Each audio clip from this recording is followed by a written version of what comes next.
Sa loob ng libu-libong taon, ang kwento ni Noah's Ark ay tiningnan ng marami bilang isang alamat ng pananampalataya at kaligtasan. Isang moral lesson tungkol sa pagsunod sa Diyos sa gitna ng trahedya.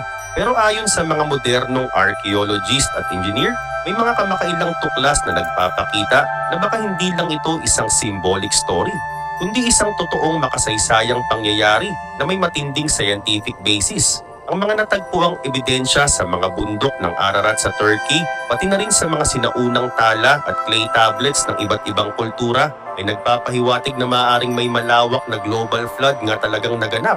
Pero ang mas nakakagulat, ayon sa mga engineer, napaka-advance talaga ng disenyo ng arka. Halos kapantay ng mga modernong barko pagdating sa stability, ventilation at waste management. Hindi ito basta simpleng bangka. Ang arka ni Noah ay maituturing na obra ng sinaunang engineering. Itinayo sa panahong